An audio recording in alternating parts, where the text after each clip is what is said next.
I'm not Chris Herbert as it announces in the program. I'm in fact Anne Forsyth, a Professor of Urban Planning here, and I'm here to welcome you to the GSD. I particularly want to welcome folks from the National Housing Endowment here because they provide crucial funding for this lecture each year. I'd also especially like to welcome members of the Joint Centre for Housing Studies Policy Advisory Board that provides support for the work of the centre.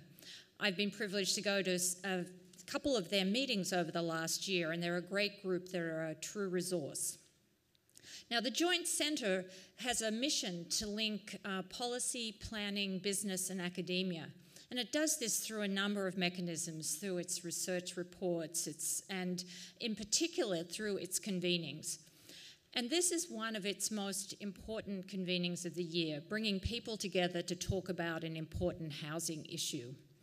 And I'd like to say from the perspective of the Harvard Design School, we feel very privileged to be able to welcome all of you here to discuss key issues in housing and health. But with that welcome, I'll hand it over to Chris, who'll actually take us through the rest of the agenda for the night. Thank you, Anne. First, let me extend my thanks to Anne Forsyth. Among the many roles she plays here at the Graduate School of Design, she is the chair of our Faculty Advisory Committee. And in that role, she brings a great deal of energy and dedication, as she does to all her roles, in helping to build bridges between us and the GSD and the faculty here at Harvard and helping to expand her horizons. So we're very grateful to Anne for her role. So I just want to acknowledge that in public, Anne, for all that you do for us.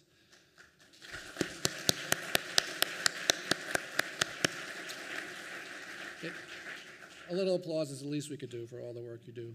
On behalf of the Joint Center, it is my privilege to welcome our distinguished faculty, students, and the broader community to the 15th John T. Dunlop Lecture. John Dunlop was a remarkable man with a long and distinguished career as an academic, a dean, a mediator, a labor secretary, and advisors to presidents over the span of many decades. Among his many accomplishments, Professor Dunlop was also instrumental in helping to sustain the Joint Center through the years. He recognized the importance of Harvard having a center that focuses on the centrality of housing to the economy, to communities and cities, and to the well-being of families and individuals. Among the many ways he helped to sustain the center, perhaps most notably was through the establishment of our Policy Advisory Board in 1971. And so like Anne, in that regard, I'd like to take this opportunity to have a special welcome to our Policy Advisory Board members who are meeting here in Cambridge today and tomorrow. It's a great pleasure to bring you here to the Graduate School of Design after having spent the afternoon meeting at the Kennedy School. The trip that we made today between the two schools is a reminder of the tremendous value of the exchange of information and ideas between the worlds of policy and design. Essentially, that's the joint in the Joint Center. Professor Dunlop recognized that this kind of cross-disciplinary exchange was essential to addressing the country's housing needs. He also saw that we would need input and energy from the world of business, the public sector, and the nonprofit community. This appreciation of the value of cross-disciplinary and cross-sector perspectives is one of John's enduring legacies for the center. This lecture is another of John's enduring legacies, serving to raise awareness and foster understanding of critical housing issues. So we're pleased to see such a great group gathered here tonight. We're also honored to have as a partner in this lecture the National Housing Endowment, who has been funding this lecture since 1999, a 15-year partnership that we're quite proud of. So with that, I have the privilege of introducing to you Ted Mahoney, trustee of the National Housing Endowment, who'll tell you more about the endowment and their support for this lecture.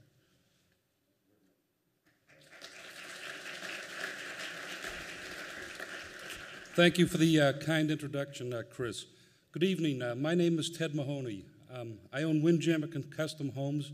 I'm a local Boston area home builder, and I have the privilege to serve as a trustee at the National Housing Endowment. And of course, I'm here tonight representing the endowment. At NHE, we're very proud of its achievement and its ability to give back to the housing industry. It is now my pleasure to welcome all of our distinguished guests and fellow housing professionals to the 15th annual Housing Endowment John T. Dunlop Lecture. We are proud to partner with Harvard University and the Joint Center for Housing to host this event.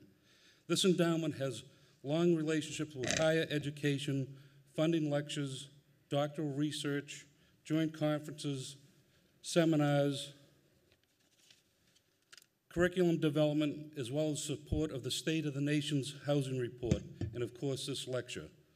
This lecture honors one of the best, John Dunlop, a founding member of the Housing Endowment, the Joint Center of Housing Studies, and the National Housing Endowment.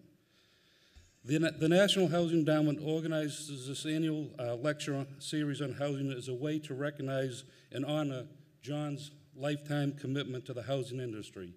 He's greatly missed by all of us. I would like to take this opportunity to tell you a little bit more about the National Housing Endowment. We are the philanthropic arm of the National Association of Home Builders. To date, we've been fortunate that the endowment has raised over $24 million from leaders all across the sector of residential housing industry. These gifts have been made with one purpose, to invest in the future of the housing industry. In turn, the endowment has awarded over $12.4 million in scholarships and grants to advance the areas of education, research, and training in the housing industry. Our current focus is on the Home Building Education Leadership Program, known as HELP, which provides grants to colleges and universities to create or expand the number of qualified housing management professionals entering our industry. Before we begin, it's my privilege to recognize two people. First, Isaac Einbinder. Isaac.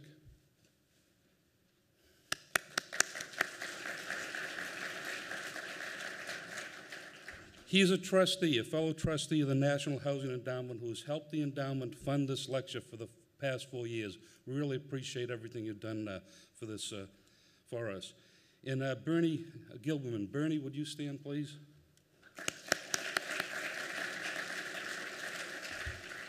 Bernie's been a policy advisory member since 2011 and helped the National Housing Endowment sponsor the State of the Nation's Housing Report.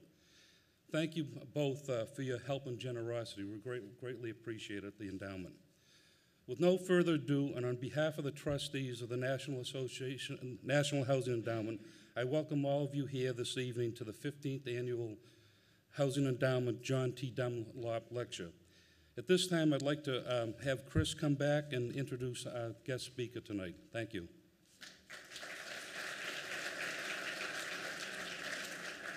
Thank you, Ted. So finally, without further ado, it's my great pleasure to introduce Jonathan Rose to deliver this year's lecture. In many respects, it's harder to imagine a more fitting person to deliver this lecture. As I noted earlier, Professor Dunlop saw tremendous value in drawing upon a range of academic disciplines and engaging the energy of the business, the public, and the not-for-profit sectors in addressing pressing housing and community development challenges. In his work, Jonathan embodies this melding of discipline and approaches. As a leader in the smart growth, green building, affordable housing, and national infrastructure movements, he acts in the roles of developer, project manager, planner, investor, and policy advocate. And sometimes he has times to travel here as well after doing all these roles. He pursues solutions in these critically important areas through for-profit business, not-for-profit entities, and as a thought leader, all with the aim of creating a more environmentally, socially, and economically resilient world. In 1989, he founded Jonathan Rose Companies, LLC, a multidisciplinary real estate development, planning, and investment firm, which has successfully completed more than $1.5 billion of work. In 2005, the firm launched the nation's first green transit-oriented acquisition and development fund, followed by green affordable housing and office transformation funds. The firm's innovative work has won awards from a wide range of notable organizations, including the National Trust for Historic Preservation, the National Resources Defense Council, the Global Green USA, the Urban Land Institute, the American Planning Association, and the American Institute of Architects. He is Vice Chair of Enterprise Community Partners, serves as a trustee of the National Resources Defense Council, and serves on the board of the Brooklyn Academy of Music. He chaired the Metropolitan Transit Authority's Blue Ribbon Sustainability Commission, which developed the nation's first green transit plan, and was a commissioner of the Governor Cuomo's NYS 2100 Commission, tasked with identifying strategies for the long-term resilience of New York's infrastructure post-Hurricane Sandy. Jonathan's company's stated mission is ambitious as it is succinct: to repair the fabric of communities. Working to provide housing that's affordable, of high quality, and green is certainly central to that mission. but it also requires working with cities, not-for-profits to build civic, cultural, educational, and open space infrastructure. As this lecture tonight will illuminate, these efforts go well beyond simply enhancing the built environment toward the goal of building community. Please join me in welcoming Jonathan Rose to deliver his lecture, The Entwinement of Housing, Neighborhoods, and Weebly. Thank you. Very, very nice. Thank you.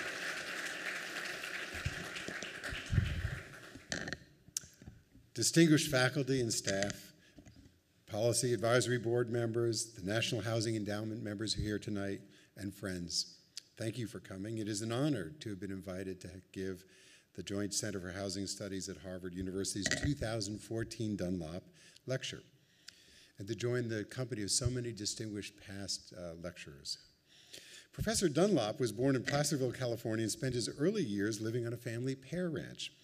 When he was 4, his parents, who were Presbyterian missionaries, moved the family to the island of Cebu, which is the densest island in the Philippines. And Dunlop lived there until he graduated from high school, and then he went to University of California at Berkeley, and ultimately graduated with highest honors with a degree in economics. In 1937, he received a fellowship to study economics at Cambridge with John Maynard Keynes. It turns out he wasn't really able to study that much with Keynes, but he and his wife Dorothy shared a small house with John Kenneth Galbraith and his wife Kitty, and they became really close friends. They came back to Harvard together, and for the next 60 years, Dunlop and Galbraith were close friends and colleagues with offices just 2 doors apart for 60 years. Dunlop advised every president from Franklin Roosevelt to Bill Clinton, balancing an extraordinary career as a cabinet officer, a writer, a thinker, and a teacher. But he was best known as a mediator, settling a significant national labor disputes, such as an 8-year battle between Campbell Soup Company and the Farm Labor Organizing Committee regarding the conditions of migrant workers who supplied Campbell with tomatoes. And at Harvard in 1971, between 1969 and 1971, which is a very volatile period for those of us who were around those days, he mediated the peace between the rancorous students, faculty, and administration. In 1973, went back to Washington, and he replaced Donald Rumsfeld as the director of the Cost of Living Council. And I wish that he could have replaced Rumsfeld as the Secretary of Defense.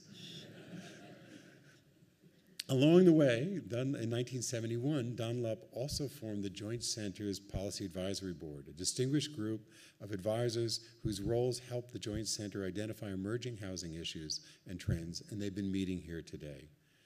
The Joint Center's work has been essential to shaping our nation's housing policy. Amongst its extensive work, its annual State of the Nation's Housing Report is a must-read for those who are interested in housing issues. Sadly, its 2014 report notes that more than 1/3 of American households and more than 50% of Americans' renters pay more than 1/3 of their income towards housing. And in high-cost communities, even middle-income families cannot find affordable housing. For example, in Los Angeles and Orange counties, which was once a mecca of middle-class housing, today fewer than 25% of the homes on the market are affordable to middle-class buyers. Housing is the platform from which family success grows, and is typically a family's largest cost. Over 80% of poor families pay more than 1/3 of their income on housing, and 69% pay more than half. If you add the cost of food, transportation, utilities, phone, internet, clothing, education, and health, I just don't understand how a family can make that all work. That's why so many poor families end up doubled up and tripled up, living in overcrowded conditions, or always on the move, living where they can. Working and lower middle class families trying to balance 2 part-time jobs with unreliable hours also often live in overcrowded housing because they need the free childcare that is provided by the presence of other adults when they are out working. So housing comes with a second cost also, which is transportation. Poverty is increasingly a suburban phenomenon. Over 50% of America's poor families today live in the suburbs. And the global poor often live in informal slums, sprawling out from the edge of cities. Suburban poor families working in America often spend 20 to 30% of their income on auto-based transportation. To add to this burden, they often live in very poorly insulated, energy inefficient homes that add huge utility costs. And those lower income families that are able to find a stable place to live from paycheck to paycheck. One missed paycheck or family emergency sets off a cascade of missed payments and difficult choices. If a parent misses one day to take a sick child to a clinic, they may be fired or demoted or their work hours cut. This can put them over the financial edge and make them unable to pay their rent. This vulnerability affects a much larger percentage of America than just its poorest. In a 2011 study by the National Council for Credit Counseling, found that 64% of Americans have less than $1,000 of savings to deal with an emergency, and 30% had no savings whatsoever other than retirement funds. Savings are a critical element of a family's economic resilience. This sense of living on the edge undermines their overall sense of well-being. The stress of just getting by is enormous. Furthermore, affordable unsubsidized housing is often older and very poor condition and is being abandoned and demolished at a great rate. According to the Joint Center's 2011 report, more than 29% of the housing stock that was rented to low-income families between 1999 and 2009 was torn down or abandoned. So, low-income families and moderate-income families, the challenge of finding and keeping safe, secure, and a well-located place to live is very stressful. But low-income communities are also rife with other stresses, such as crime and neighborhood violence, low wage, low opportunity work, the lack of access to health care, poor food, poor schools. These endemic stresses never go away. They are always there. The residents of these neighborhoods not only have fewer financial reserves, but it turns out that they also have fewer cognitive reserves. And although these communities are characterized by their relative isolation, they're subject to the same global trends that affect every community on Earth, things such as climate change, globalization, growing income inequality, financial volatility, epidemics, migrations of climate refugees, and others. These macro trends are characterized by their volatility, adding volatile episodic stresses to the endemic one. When episodic stresses such as Hurricane Katrina, Superstorm Sandy, the fires in California, the floods in Colorado, the tornadoes in Missouri, or the waves of foreclosure that are striking communities that are already saturated with endemic stresses, the community's residents and the social service systems that support them lack the resilience to respond. Children's Health Watch notes that a safe, stable home is important for children's physical and mental health today and for their growth and learning abilities tomorrow. I suspect that everybody who follows the work of the Joint Center has long believed this, but over the last 20 years, advances in cognitive science have deepened our understanding of the development of the mind and the critical relationship between cognitive health and the health of the individual, the family, and the community. And we now more deeply understand the importance of a safe, stable home as a secure base. In 1988, British psychologist John Bowlby published Secure Base, in which he described the importance of a secure psychological base in the development of healthy children. Bowlby described it as a secure base from which a child or adolescent can make sorties into the outside world, and to which he can return knowing that he'll be welcomed when he gets there, nourished physically, emotionally, comforted if distressed, and reassured if frightened. The premise of this lecture is that there is a deep interdependence between the cognitive security of individuals, their families, and their environment, and their physical and mental health, and that these factors deeply affect their capacity to function in the world. There are many contributors to a lack of security or sense of security, but it is very clear that the endemic stresses of living in low-income communities corrode a developing child's sense of security. Add to this the episodic stresses of the large-scale events that are out of control of any individual or community, and the cognitive security needed to grow healthy children becomes frayed. These cognitive stresses have lasting negative impacts on the child's physical and mental health for the rest of their lives, and these impacts ripple through communities. A few years ago, a leader of a not-for-profit low-income housing development company desperate to increase their supply of affordable housing in his community, said at an Enterprise Rose Fellowship meeting, "My community suffers from a terrible overcrowding. We often have 13 extended family members living in a single home. And one evening, invariably, a drunk uncle comes home and rapes a young girl, and everybody in the house knows it, and everybody feels complicit, and everybody is damaged. If I can just move every single mother and her children into their own safe, green apartments, then we can help them move forward with their lives."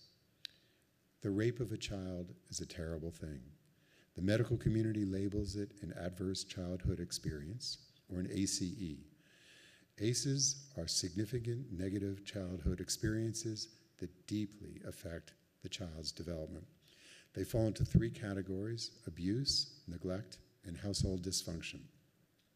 They include emotional abuse, physical abuse, sexual abuse, physical and emotional neglect, excessive noise at home, sudden eviction, observing a parent subjected to violence, property victimization, peer victimization, exposure to community violence, socioeconomic status, parents always arguing, household substance abuse, mental illness, parental separation or divorce, and a parent who is sent to prison. The effect of these adverse childhood experiences, or ACEs, on the health and life outcomes of victims are significant. In 1993, Dr. Robert Anda, an epidemiologist at the Center for Disease Control, and Dr. Vincent Folletti, who is an internist at the Kaiser Permanente branch in San Diego, began a decade-long study of more than 17,000 people in the Kaiser system to better understand the impact of ACEs. Approximately 75% of the population that they studied was white and had a college degree, and yet 12.6% of them had an ACEs score of 4 or more. So each point on an ACEs score is 1 event. So they experienced 4 or more events before they're 3 years old. Adults who experienced 4 or more ACEs as a child were twice as likely to be smokers, 12 times as likely to attempt suicide, 7 times as likely to be an alcoholic, and 10 times more likely to inject street drugs. A child with 4 or more ACEs is 4 times more likely to have intercourse by the age of 15, and 40% of the girls with 4 or more ACEs become pregnant as teenagers. There's a deep connection between a child's ACEs score and their health.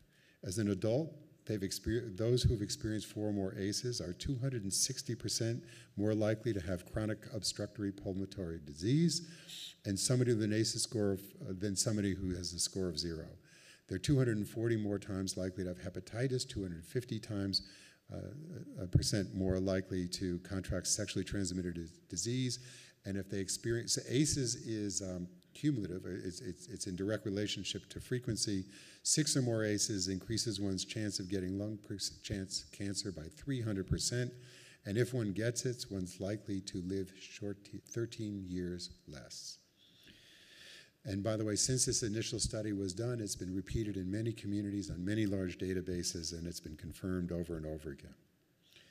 These adverse childhood experiences are prevalent all over the world, but they are particularly prevalent in low-income communities. Adverse childhood experiences are what Dr. Jack Shonkoff, who's the director of Harvard Center on the Developing Child, labels toxic stress. Not all stress, by the way, is toxic stress. Some stress is actually positive and advances cognitive development. For example, if a child experiences moderate stress, such as having to read a poem to a whole school assembly, and they live in a supportive environment with protective adults, this positive stress actually develops coping skills and makes the child more resilient. There's also tolerable stress, such as the death of a grandparent, or somebody deeply loved, which can be very hard on a child, but with support, the child's mind recovers. But toxic stress is so frequent or so intense that it permanently affects the body and the mind's stress responses. When a human encounters a threat, the brain sends a message to the hypothalamus, part of the brain that regulates the body's autonomic and homeostatic systems. The hypothalamus compares the threat with memories in the hippocampus, and if the memories are bad, it releases hormones to trigger pituitary gland to instruct the adrenal glands to release 2 hormones, cortisol and adrenal. This neural network is called the Hpa Axis. Imagine you're walking through the woods and you come across a bear. The Hpa Axis releases adrenaline, which prepares you to fight or flight, and it speeds up your heart, contracts your pupils, focuses your attention. If you have to run for a long time, then your pituitary gland releases cortisol, which increases your blood pressure and your blood sugar, turns down the immune response, and that enhances your long-term running ability. Under normal circumstances, after these stress pass, the Hpa Axis relaxes and returns to normal balance. But if the stress is continuous, the HPA pathway is jarred open, and it remains permanently on, even when it's not needed. Its neural patterns become fixed. They become grooves. Children who encounter adverse childhood experiences have their HPA axes wired permanently on. They develop smaller prefrontal cortexes, producing less robust control connections between it and the amygdala, and this circuit is key for self-regulation, particularly the ability of people to regulate their reactions to perceived threats. And thus, children who suffer from continuous toxic stress or frequent ACEs are more likely to be recessive, withdrawn, less able to pay attention in school, and to participate in activities or make friends. In effect, until puberty, they are permanently in the flight mode. And then after puberty, they shift permanently into the fight mode. The overactive HPA axis condition is expressed as continuous anger and anxiety. Combined with an inability to pay attention and self-regulate, they lack the key functions needed to perform well in school. It leads boys to drop out, joins gangs, engage in crime, girls to become pregnant, etc. And then these women, as resentful, stressed out, poor mothers, pass on this condition to their children. And this condition is inheritable. There's now ample evidence to show that toxic stress on young rats produces epigenetic changes that continue across generations. And one of the key genes we've seen that has changed in rats that is identified with the passing on of toxic stress is the NR3C1 gene. Recent research has translated these rat studies into humans. Seth Pollack at the University of Wisconsin's Weizmann Center's Child Emotion Research Lab recruited 50 children with a history of abuse to study their genes and discovered that their NR3C1 genes had been methylated in the very same sites that were methylated in the highly stressed rats. The center also measured the size of the children's amygdalas and hippocampuses and observed that the children who experienced poverty, neglect, or physical abuse had smaller ones. And research by Bruce McEwen at Rockefeller University and his colleagues showed that parental care affects epigenetic regulation of the hippocampal-glucocortical receptor expression and impacts suicide rates. And Teresa Brocchi has studied ACEs in Native American communities and has found similar epigenetic effects. So this is early work, but it's very actually troubling. Overcrowding, excessive noise, and transients also affect young children. Studies by Gary Evans, a research scientist at Cornell University's Department of Human Development, Design, and Environmental Analysis, indicate that overcrowding itself produces a negative health effect on children's interpersonal behaviors, mental health, motivation, cognitive development, and biological measures. And in this case, overcrowding is not a function of family size or even family income. Rather, it is simply caused by the density or number of people per room. Parents in overcrowded homes are also less responsive to young children, perhaps due to their own ACEs. Evans's research shows that parents who raise children in crowded homes also speak less frequently to their children and use less complicated words. And a study by Betty Hart and Todd Risley at Rice University shows that that too has a negative impact.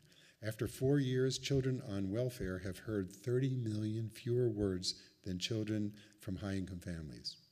And yet the low-income children, even though they've heard 30 million fewer words, will have heard 125,000 more words of discouragement and 560 fewer words of praise. This too has a cognitive effect. So parents who raise children in overcrowded homes are more likely to engage in punitive parenting and significantly increasing the child's level of distress. And again, this also is correlated with chaos and disorder in a home and not with income. And then housing evictions, something I referred to much earlier, are also a driver of ACEs, and the financial crisis has not helped. In Milwaukee County between 2010 and 2013, the number of eviction cases has increased by 43%. In Maine, it's increased by 21%, and in Massachusetts, during the same period, 11%. Matthew Desmond, a Harvard sociologist who studied evictions in Milwaukee, said, "You would think that evictions are caused by job loss, but we found that evictions can actually cause you to lose your job. And once evicted, people have higher rates of depression, material hardness, hunger, and lack of medical care." And then there's the issue of vicarious trauma. In 2003, Diana Rose, the founding president of the Garrison Institute, began a program to address the endemic stresses that New York City area domestic violence shelter social workers are subject to, and the effect of those stresses on the social workers' effectiveness and well-being. She and noted meditation teacher Sharon Salzberg founded the Contemplative-Based Resilience Program to understand and relieve these stresses that the social workers in the system were experiencing. They began with the work of Lorianne Perlman, who was then president of the Trauma Research, Education, and Training Institute. And they've extensively studied the issue of vicarious trauma or trauma transference. Vicarious or transferred trauma occurs when the trauma passes from the traumatized population to its caregivers. This is a little-known phenomena and is one of the major causes of burnout, stress, depression, and even suicide in the social service and medical communities who do their work to altruistically serve particularly low-income and troubled communities. So if we're going to address the effects of the epidemic of ACEs and toxic stress, then with any epidemic, we also have to protect the service professionals who come in contact with the epidemic, because it too is transferred. The Contemplative-Based Resilience Project uses a four-pronged approach to mediating vicarious trauma: yoga because trauma is embodied, meditation to detoxify the mind, psychosocial education, and community building. And the Garrison team has gone on to apply this work with humanitarian aid workers around the world. We'll see about that work in America too. So Dr. Nadine Burke Harris is a pediatrician who joined the California Pacific Medical Center in 2007. And the medical center is a private healthcare network, and she opened a clinic in the Bayview Hunter Point neighborhood. This is one of the poorest neighborhoods in San Francisco, and is centered on a very old and in very poor shape public housing project. That project is part of a larger program called Hope SF. Hope SF is San Francisco's program to revitalize its public housing. And this happens to be a community with enormous health disparities. Hope SF noticed that the level of violence in Hunter's View at that time was 10 times that as San Francisco as a whole. And 73% of the able-bodied adults were unemployed, and 53% of the project's students were chronically absent from school. But what really surprised Dr. Burke Harris was the degree of health issues that her patients had, and she set out to discover why. And once she learned about ACEs and toxic stress, and figured out that they were most likely the cause of the health epidemic in the Bayview Hunters Point community, she set out to find a cure. Dr. Burke Harris's project, now called the Center for Youth Wellness, has developed a multidisciplinary approach, focusing on identifying, preventing, and undoing the chemical, psychological, neurodevelopmental consequences of ACEs. The Center for Youth Wellness uses a multi-pronged approach, working with both affected children and their parents. Its work begins with an assessment done in the clinic, the home, and the school. What she found is you never really know just from a clinical assessment what's really going on to determine the child's exposure to adversity and the depth of its effects on the child's well-being. The center educates families on the causes and symptoms of chronic stress and provides families with stress-reducing solutions. Children and their families are also provided with psychotherapeutic treatments by the UCSF's Child Trauma Research Program and the Early Life Stress and Pediatric Anxiety Program at the Lucille Packard Children's Hospital.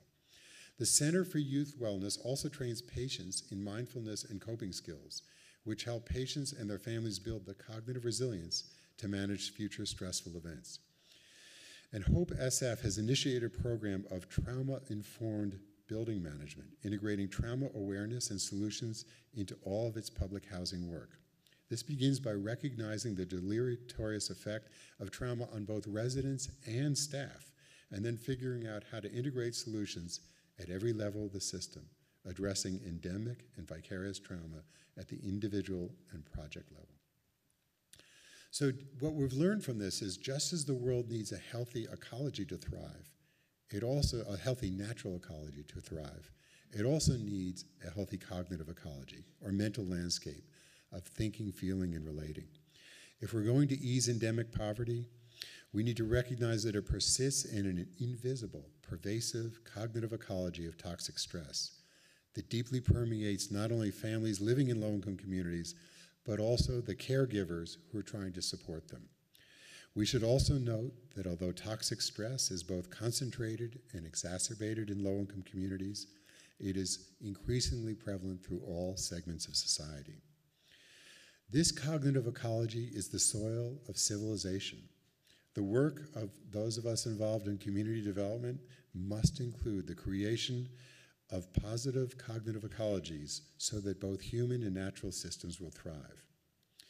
So environmental toxins have also been shown to negatively impact neural development and measurably degrade the intelligence of children, especially if their mothers are exposed during pregnancy.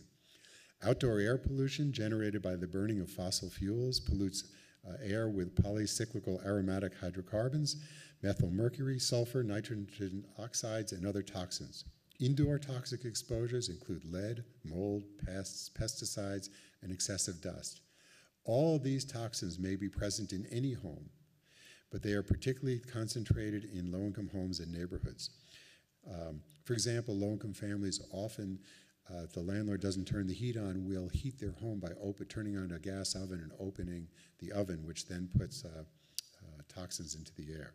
Dr. Frederica Pereira at the Mailman School of Public Health notes that the direct toxic effects of exposure to these chemicals includes increased infant mortality, lower birth weights, deficits in lung functioning, increased childhood asthma, development disorders, and to me very disturbing also, intellectual disabilities, attention deficit hyperactivity disorder, and an increased risk of childhood cancers. So we have a cognitive and environmental toxic soup. The combined cognitive effects of toxic stress and toxic chemicals cannot be good. If a child's immune response is rendered less effective by cognitive stress, then they are likely to be more vulnerable to the neurotoxins and other stresses. This toxic soup is also pervasive but invisible, and it's critical that we identify its components and its compounding effects. Although the work on toxic stress is in its early years, 4 strategies to relieve it have emerged. The first takes us back to housing, a safe place that is physically, psychologically, and environmentally safe, non-chaotic, and nurturing. It is becoming increasingly clear that such housing is the ground of physical and mental health. Dr. Megan Sandell says that housing is a vaccine for these diseases. And safe, green, calming, socially altruistic housing community is not only an essential platform for the restoration and resilience of chronically stressed families, but also for the social and healthcare workers who serve them because they also live in this housing. The housing stress documented by the Joint Center's 2014 report applies to many of America's service workers. The 2013 median salary of a home health aide was $20,000, 12% lower than the poverty level. Hospital orderlies earn a median salary of $23,000. The average domestic violence shelter worker in 2013 earned $37,000 a year. These families, too, are housing stressed. We're rapidly accumulating evidence that greener, healthier housing provides a significant public health benefit at very little additional cost. At this point, there's simply no reason to justify the construction of another toxic housing unit. So housing is solution number 1. The second strategy is exercise. Bruce McEwen's work at Rockefeller has demonstrated that exercise stimulates healthy neurogenesis, and we know exercise is deeply connected to a community's walkability. A study published in the Journal of Preventative Health found that children who live in smart growth neighborhoods get significantly more exercise than those who live in suburban environments designed for driving. As the percentage of poor families living in the suburbs continues to increase, less exercise and social isolation becomes a more significant issue. And walkability is an urban issue too. A study by the New York City Department of Health and Mental Hygiene discovered that the walkability of New York City's neighborhoods varies significantly. Walkability they defined as a mix of residential density, intersection density, land use, subway stop density, and the ratio of retail building area to retail land area. The study concluded that people living in the most walkable neighborhoods walked 100 more minutes a week than those living in the least walkable neighborhoods. And this amount of exercise was significant enough to impact obesity rates. The third strategy is the development of mental quiet and space. Dr. Richie Davidson, the founder of the Center of the Study of Healthy Minds, also at the University of Wisconsin's Weizmann Center, and he, by the way, is a Harvard graduate, has extensively studied the efficacy of mindfulness training on stress and has documented the positive neurological and immunological benefits that come from it. His lab has also published research indicating a range of contemplative practices that can increase a child's self-regulation, attention, and social and pro-social behaviors such as compassion and empathy. And the Garrison Institute's contemplative-based resilience program has demonstrated the efficacy of meditation in alleviating vicarious trauma. Dr. Burke Harris told me that once she began attending the meditation classes that were intended for her patients, she was just sitting in to see what they were doing. She discovered that the peacefulness that it engendered increased her own resilience, and so she made it a critical part of her own practice. Both McEwen and Davidson's work shows that contemplative practices such as meditation can stimulate the regrowth of healthy brain structures in as little as 8 weeks. And the work of Dr. Tanya Singer, the managing director of social neuroscience at the Max Planck Institute for Human Cognitive Brain Science in Austria, shows that contemplative practices increase empathy and pro-social behavior. And empathy and altruism are essential elements of healthy communities. The fourth solution is the benefit that comes from being part of a community that models a thriving, supportive, healthy human connection. Eric Kleinenberg's study of the response of Chicago neighborhoods to the stresses of heat waves indicates the importance of social networks in individual and cognitive resilience. In 1997, Chicago was struck by a deadly heat wave.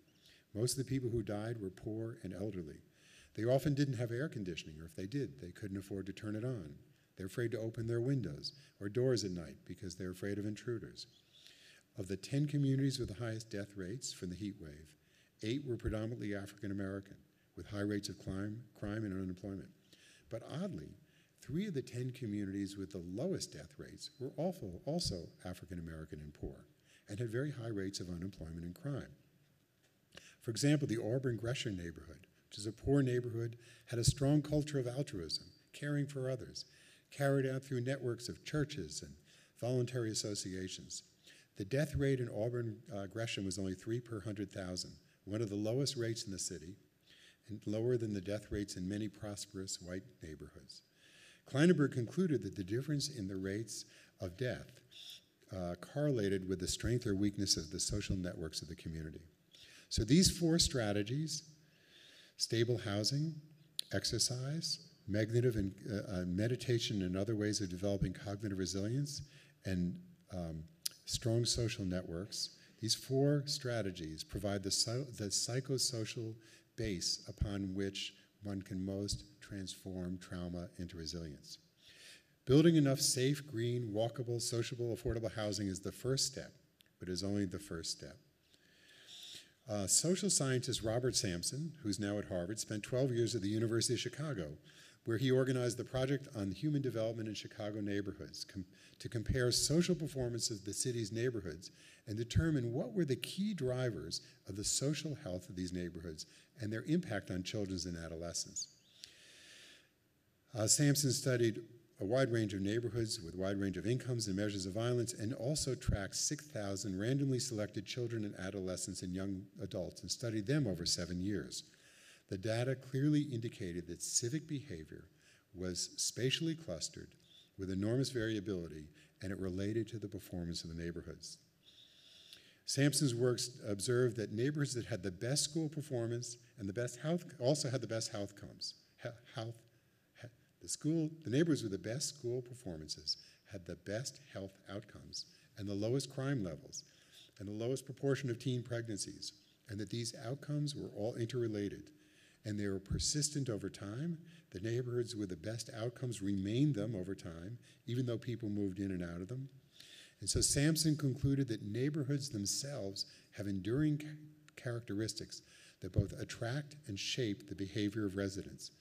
In his book, The Great American City, Chicago and the Enduring Neighborhood Effect, Sampson wrote, "Neighborhoods are important determinants of the quality and quantity of human behavior in their own right." Sampson determined that the two most important factors that affect the quality of neighborhoods are the conditions and perception of disorder in the neighborhood and something he called collective efficacy, the social cohesion that combines the shared expectations for social control. These two conditions are deeply interrelated and they correlate with toxic stress. So disorder and collective efficacy. The perception of neighborhood disorder has two forms, social disorder and physical disorder. Physical disorder is graffiti, abandoned, poorly kept buildings, uncollected garbage, broken windows. And social disorder we often see as openly solicited prostitution, drug dealing, public intoxication, verbal harassment, loud music, rowdiness, etc. Sampson's study correlated the variations in community social norms with the orderliness of the neighborhoods. So what he discovered was the more disorderly neighborhoods had a lower sense of well-being. It's pretty obvious, and more orderly neighborhoods had a higher sense of well-being. In 1965, in a speech that Jim Rouse gave in Chicago, he said, "We believe, because it is true, that people are affected by their environment, by space and scale, by color and texture, by nature and beauty, and that they can be uplifted, made comfortable, made important." Sampson posited that when neighborhoods share expectations of social control in their neighborhood, when they trust each other, when they feel social cohesion, their neighbors generate much better outcomes.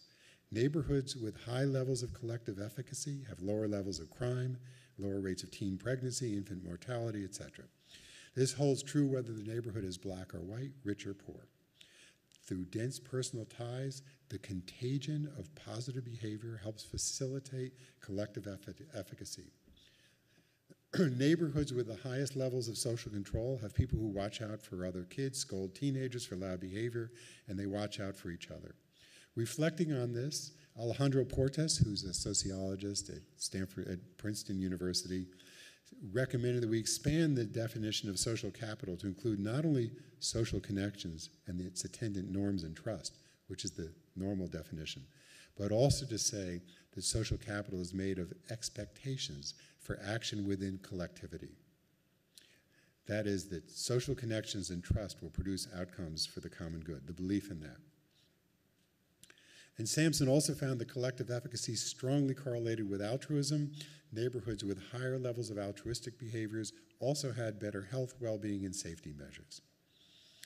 It turns out that efficacy or agency reduces stress, and so the fourth solution, vibrant social networks, help not only mediate toxic stress in children and social workers, but it creates the ground of healing communities.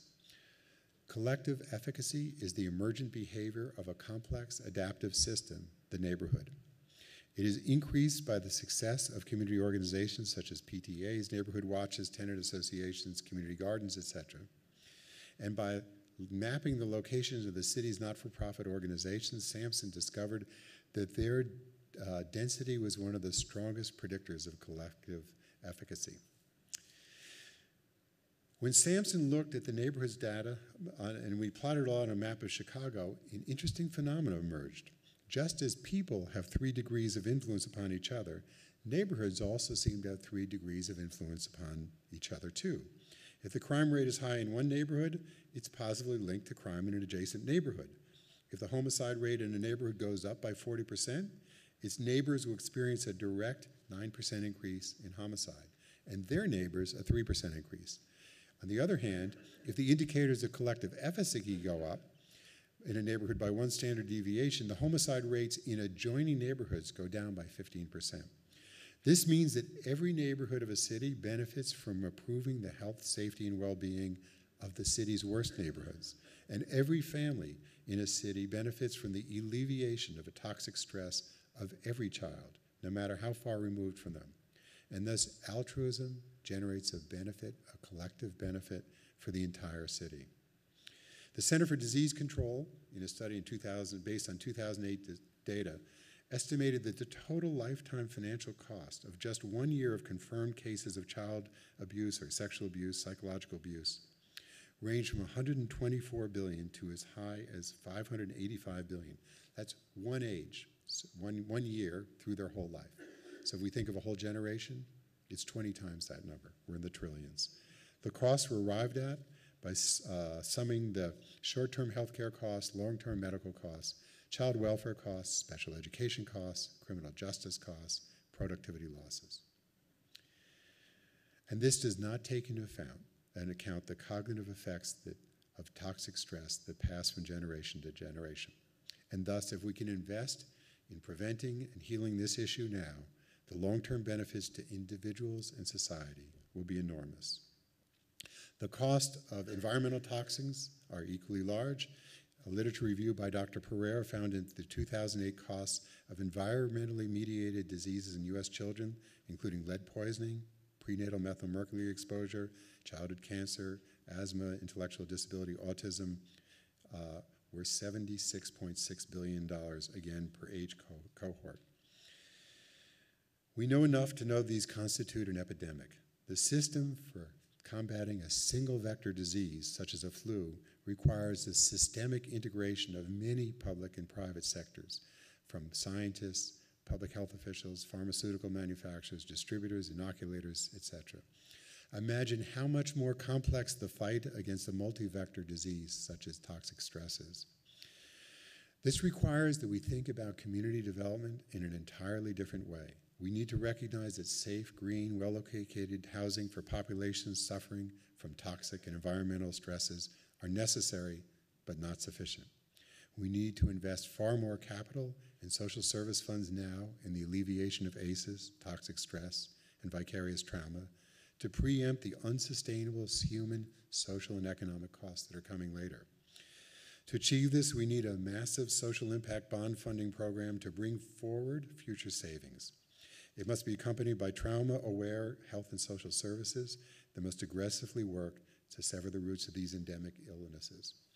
The solutions that we invest in must address cognitive stress, financial stress, environmental and climate stress in an integrated way, tying together solutions at the individual level to increase individual, building, neighborhood, and city scale resilience.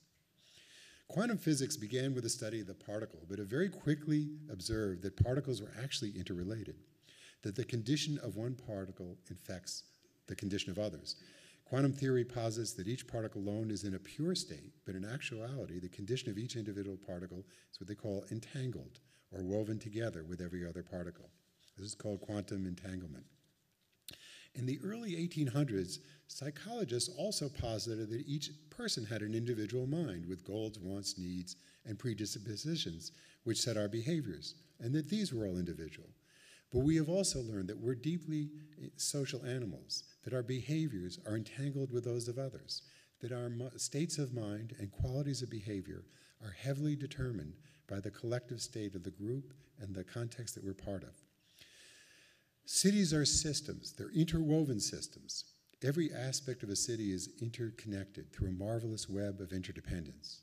As Dr. Martin Luther King said in his letter from a Birmingham jail, we are caught in an inescapable network of mutuality, tied together in a single garment of destiny. Whatever affects one directly affects all indirectly. Entanglement is a physical condition of interdependence, but it lacks moral direction. King's letter from a Birmingham jail beseeches his readers to become moral activists and to do so with love.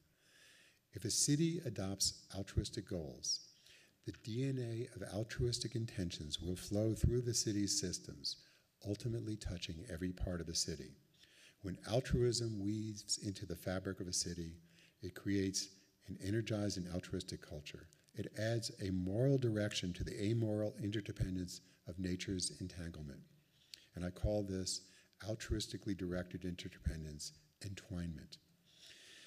Housing is a necessary ground of a stable base with which well-being grows, but housing alone is insufficient to transform the lives of families living with toxic stress, insecurity, high levels of neighborhood disorder, and low levels of collective efficacy. We're just at the beginning of understanding the interconnection of well-being of children, their families, their housing, their neighborhoods, and the cities that they live in, but we do know that they're all entwined, and that every step we take to relieve the toxic causes and conditions of economic, psychological, and spiritual poverty for one child improve the well-being for all of us. And as we infuse our entwined human system with pervasive altruism, informed by science, carried out with compassion, and dedicated to the well-being of all, that is the ground upon which the relief of endemic poverty will grow. Thank you.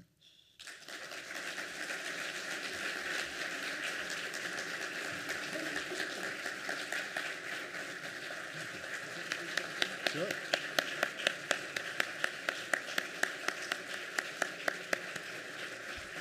Thank you, Jonathan. We are getting close to our hour, but I think we'd be remiss if we didn't take this opportunity to ask Jonathan a few questions. So I don't know if there are microphones over here.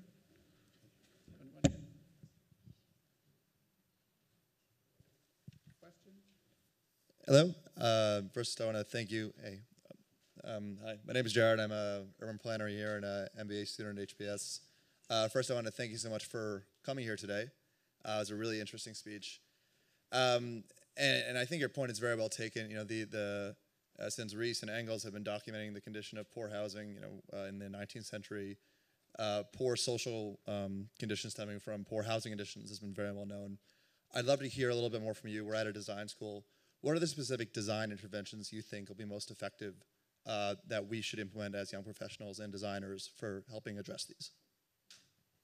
So it's a really good question. And what's interesting, what's so important about a design school that's at a research institution is that I think research is a very important element of this. You know, there's been a lot of guessing over the last century about placemaking and what makes environmentally good, psychologically environmentally good buildings. But in many ways, we don't know. There's some very interesting work that's being done at University of Arizona. I'm right now blanking on the name of the person who's leading that research. But there is a lot of interesting research. So number one, I'd recommend research. And then we really need to make an understanding of the effects, the cognitive effects and the social effects and the interdependent effects of place. We need to make that a larger part of the design curriculum. We've already learned a lot about, for example, the effects of access to nature. Are you familiar with all the studies about hospitals where people, do people familiar with these studies? So some people are nodding in the audience. There have been widely replicated studies that show that if you're in a hospital and half the rooms look at a brick wall and the other half the rooms look at a tree, those patients and patients come out of the operating room and randomly get assigned to either side, just depends on which room happens to be available, that those who look at a tree will leave as much as 3 days earlier. They use 40% less palliative drugs, etc. So the actual view of nature itself as a design element turns to be very healing, and this is now being, the science on this is strong, and so this is now being integrated into positive hospital design. So we need to learn more about these things so that we can integrate it into design. I mean, right now, for those who are familiar with this, it would be dumb to design a hospital in which the beds look at brick walls. And so the smart hospitals are not doing that. So think how much we are designing them without knowledge and how helpful that knowledge could be. Yes?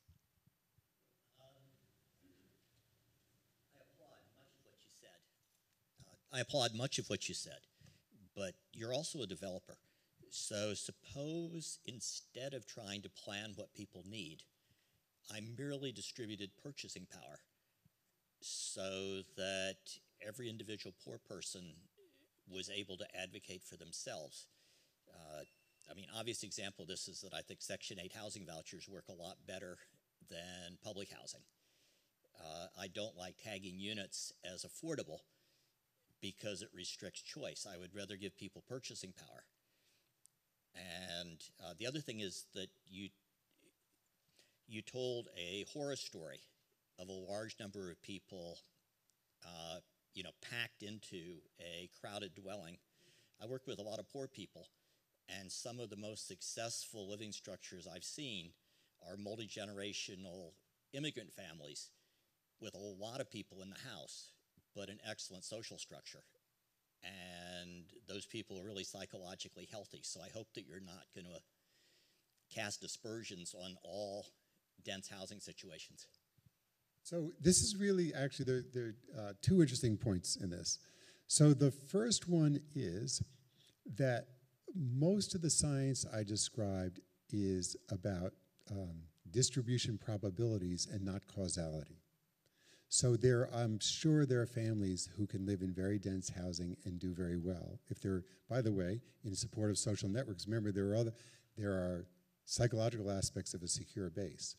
But the science shows that the probability of families who live in disruptive high-dense housing, I mean, the facts are the facts. The probabilities are there's much more likely to have negative cognitive impacts. The second thing is there was another study, I think, that Nick Racinos or somebody will know better than I, called the Moving to Opportunity Study. Was it a 20-year study? How long was Moving to Opportunity? 20-year study in which they studied what happens if people got Section 8 certificates and actually moved to better neighborhoods. And the results were puzzlingly the families did a little better, but they didn't do a whole lot better. And as a matter of fact, there are many ways in that their performance, their income performance actually was the same as those families that had not moved out of these poor neighborhoods. And the study doesn't really explain that. And actually, I'm glad you brought that question up, because what I'm actually trying to do is describe what might be part of the explanation.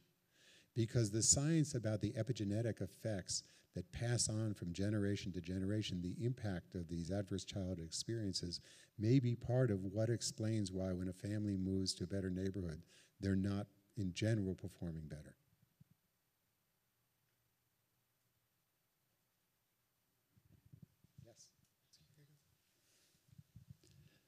I spent a good part of my career doing healthcare planning and working with mentally ill and behavioral problems.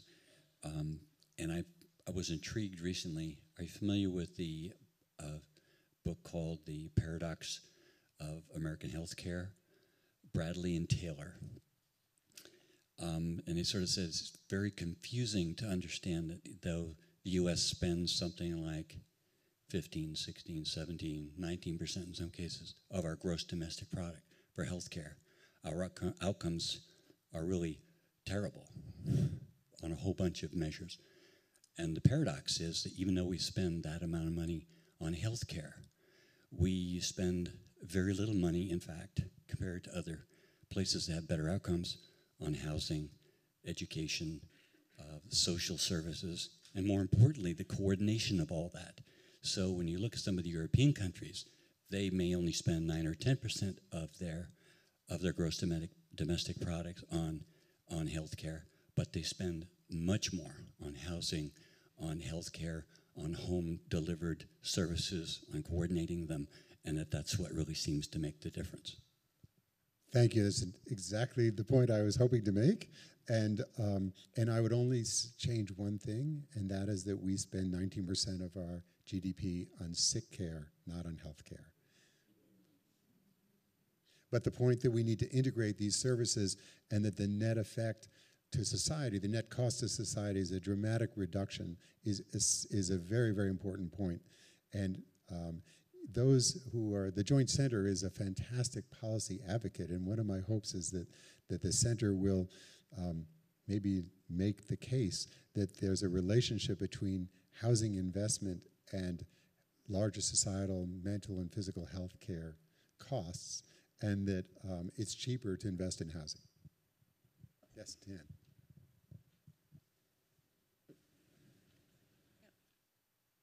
So, Jonathan, I'm intrigued by your description of this altruistic entwinement. Is that the right term? Yes.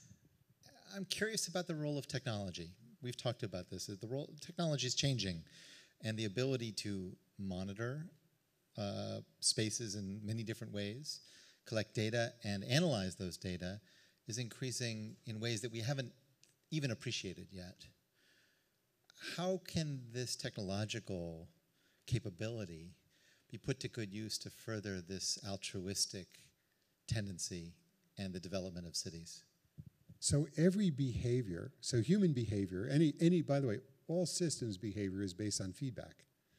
And the more refined outcome of any system's behavior is dependent on more refined monitoring, sensing of conditions, analyzing it, and then figuring out solutions or responses to it. And so as we have a more pervasively infused data monitoring, big data, Internet of Things capacity to realize data, to analyze it, to understand underlying patterns, we can then begin to design shifts to it and in real time begin to get feedback. So remember, the basis of all the stuff I was talking about was this study that came out of Kaiser of this huge health database in which they observed patterns that nobody had ever put together before. So data is the beginning of our ability to do that. We then actually need out-of-the-box thinking to do, because as all of you who are scientists know, you probably don't find connections unless you're looking for them, or patterns that emerge from that. You have to set the intention to find the patterns in the data. But to me, it starts with the collection of the data, and the more we can integrate data systems, so and there's a whole issue of privacy about this too, but the more that you can integrate information, the more I think we can then, if we're a society that says that it has an altruistic intention. And by the way, what I was trying to do was to say that this altruistic intention also is much better economically for society, has a much lower long-term cost. If we can align those two, then the feedback systems will help us get there. Let me call time there. I think we could spend a lot of the evening here. Jonathan has put a lot of issues on the table, but please join me in thanking Jonathan for a very provocative lecture.